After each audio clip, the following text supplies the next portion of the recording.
நண்பர்களே, இன்றைய வீடியோ பதிவு மன்னார்குடி சிங்கநாதம் சிவராமன் உங்கள் முன்பு. தமிழ்நாட்டில் தளபதி விஜய் முதலமைச்சராக பதவியேற்றுள்ளார். திராவிடம் ஒழிந்தது, திராவிடத்திற்கு ஒரு முடிவுரையை விஜய் எழுதியுள்ளது பற்றி எனக்கு மிகவும் சந்தோஷமாகவும் இருக்கிறது. நான் மிகவும் அமைதி அடைந்துள்ளேன். இந்த திராவிடம் ஒழிவதற்கு காரணமாக இருந்த விஜயை நாம் பாராட்ட வேண்டியது மிகவும் அவசியம். நான் இந்த ஆட்சி அமைவதில் சிக்கல்கள் உண்டாகும், இந்த ஆட்சி அரங்கேறாது.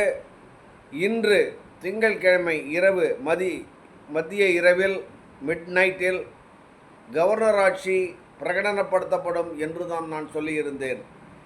அதற்கு காரணம் என்னவென்றால், திராவிட முன்னேற்றக் கழக கூட்டணியில் இருந்த 2 கம்யூனிஸ்டுகள், திருமாவளவன், காங்கிரஸ், இந்திய யூனியன் முஸ்லீம் லீக் இவர்கள் இணைந்தால்தான் விஜய்க்கு ஆதரவு என்ற நிலை ஏற்பட்டது. இது ஒரு புறம். மற்றொரு புறம் அதிமுக ஆதரவு தர வேண்டும். இவை இரண்டும் இல்லாவிட்டால் இந்த ஆட்சி அரங்கேறாது என்பதுதான் என்னுடைய எண்ணமாக இருந்தது. அதன் காரணமாகவே திங்கட்கிழமை இரவு ஜனாதிபதி ஆட்சி பிரகடனப்படுத்தப்படும் என்று நான் கூறியிருந்தேன். இந்த திராவிடத்தை ஒழித்து,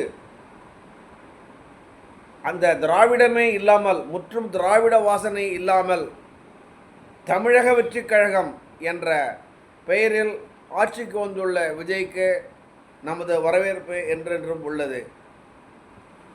அந்த திராவிட கும்பலில் இருந்த கம்யூனிஸ்டுகளும் திருமாவளவனும் இவருக்கு ஆதரவு தெரிவிப்பதற்கு மிகுந்த சஞ்சலப்பட்டு கொண்டிருந்தார்கள். அவர்கள் உடனடியாக ஆதரவு தெரிவிக்கவில்லை.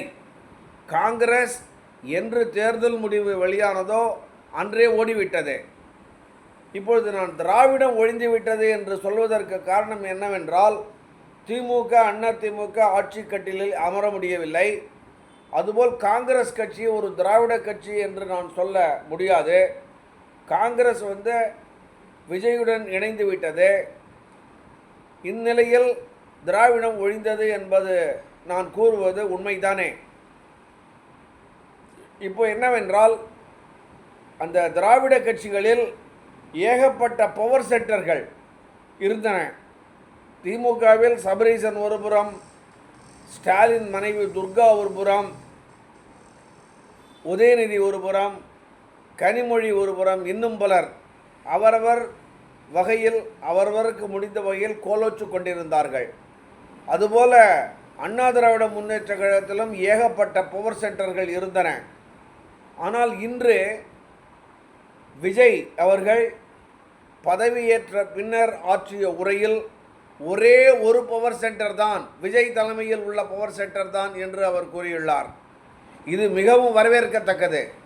அதுபோல் அவர் அளித்துள்ள ஏராளமான அறிக்கைகள், பல்வேறு வகையில் செய்ய வேண்டும் என்ற உத்தரவாதத்தை, எனக்கு அவகாசம் கொடுங்கள், இந்த அரசு 10 லட்சம் கோடி கடனில் தவிக்கிறது, நான் ஒரு வெள்ளை அறிக்கையை வெளியிட்டு அதன் பின்னர் என்ன செய்ய முடியும், என்ன செய்ய முடியாது, தமிழ்நாட்டை எந்த பாதையில் கொண்டு போக வேண்டும் என்ற ஒரு தீர்க்கமான ஒரு எண்ணத்தில் விஜய் உள்ளார் என்பதை நான் அறிகிறேன்.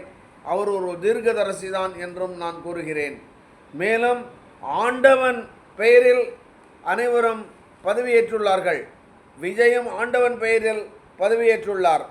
அதே நிலையில் திராவிட மாடல் ஆட்சியில் இருந்த மு.க. ஸ்டாலினோ, அழகிரியோ, ஏனைய அமைச்சர்களோ ஆண்டவன் பெயரில் அவர்கள் ஆட்சி கட்டிலில் அமரவில்லை.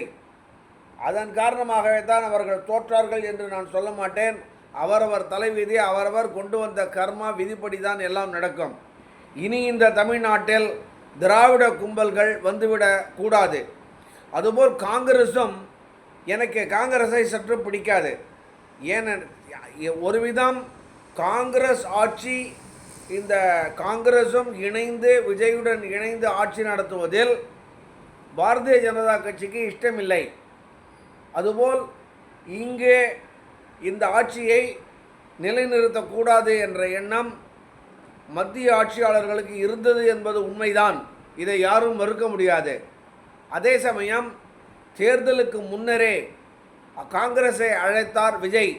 அந்த நேரத்தில் இவர்கள் வந்திருந்தால் சுமார் 50 இடங்கள் கிடைத்திருக்கும், போட்டியிட்டு இருப்பார்கள். 35-40 எம்எல்ஏக்கள் தேர்ந்தெடுக்கப்பட்டிருப்பார்கள். இந்த மாதிரி சில்லறை கட்சிகளை எல்லாம், திருமாவளவனையும் கம்யூனிஸ்டுகளையும் காங்கிரஸ் பிச்சை எடுக்க கொண்டு வேண்டிய அவசியம் இல்லாமல் இருந்திருக்கும். அதுதான் எனக்கு விஜய் மேல் கோபம். விஜய் மேல் அன்று இருந்த கோபத்திற்கு காரணம், இந்த ஆட்சி வரக்கூடாது என்று நினைத்ததற்கு காரணம் இதுதான். பெரும்பான்மையான ஆட்சியில் சுயமாகவே 150 இடங்களை வென்று, காங்கிரஸ் ஒரு 30 இடங்களை வென்று 180 இடங்களை விஜய் வெற்றி பெற்றிருக்க முடியும். ஆனால் இந்த காங்கிரஸ் ஒத்துழைக்கவில்லை. ஆனால் விஜய் பதவியில் ஏறிய பின்னர் நானும் வருகிறேன் என்று ஒட்டி கொண்டது. அதனால் எனக்கு காங்கிரஸை பிடிக்கவில்லை. ஆனாலும் தமிழகத்திலிருந்து திராவிடத்தை வெளியேற்றப்பட்டுள்ளது, திராவிடம் வெளியேறியுள்ளது. இனி திராவிடம், திமுக அண்ணா திமுக இரண்டுமே அவர்களின் வாசனையே இங்கே இருக்கக்கூடாது என்று நான் சாபமிடுகிறேன். இவர்கள் வரக்கூடாது, இந்த திராவிடம் ஒழிய வேண்டும். மாற்றாக விஜய் வந்தது போல் வேறொரு கட்சியும் எதிர்க்கட்சியாக வந்து ஆட்சியை எதிர்க்கட்சியாக அமரலாம். அதுபோல் அண்ணா திராவிட முன்னேற்ற கழக கூட்டணியில் அண்ணாமலையை வெளியேற்றினால்தான் கூட்டணி என்று எடப்பாடி சொன்னது அவரது மிகப்பெரிய தலைகணத்தையும் அராஜகத்தையும் காட்டுகிறது. அண்ணாமலை இருந்திருந்தால் திராவிட முன்னேற்ற கழகம் இன்னும் கூடுதல் இடங்களை பெற்றிருக்கும். 10 இடங்களில் பாரதிய ஜனதா கட்சியும் பெற்றிருக்கும். இதுதான் உண்மை. ஆகவே இந்த திராவிட கட்சிகள் இரண்டையும் நான் வெறுக்கிறேன். இரண்டும் இந்த தமிழ்நாட்டிலிருந்து முழுமையாக நிரந்தரமாக அகற்றப்பட வேண்டும். விஜய்க்கு எனது வாழ்த்துக்கள். விஜய் சிங்கிள் சென்டர் பவர் என்று சொல்வதும் பெண்களின் பாதுகாப்பு என்பதும் எனக்கு மிகவும் பிடித்துள்ளது. ட்ரக் ஒழிப்பு என்று சொல்லுவதும் எனக்கு மிகவும் பிடித்துள்ளது. ஆகவே விஜயை நான் நிரந்தரமாக வாழ்த்துகிறேன். அவர் பல நாட்கள் நீடூழி வாழ்ந்து முதலமைச்சராக வெற்றி பாதையில் சென்று தமிழகத்தை முன்னேற்ற வேண்டும் என்று கேட்டுக்கொண்டு என்னுடைய இந்த உரையை முடித்துக்கொள்கிறேன். சிங்கநாதம், மன்னார்குடி சிவராமன். நன்றி, வணக்கம்.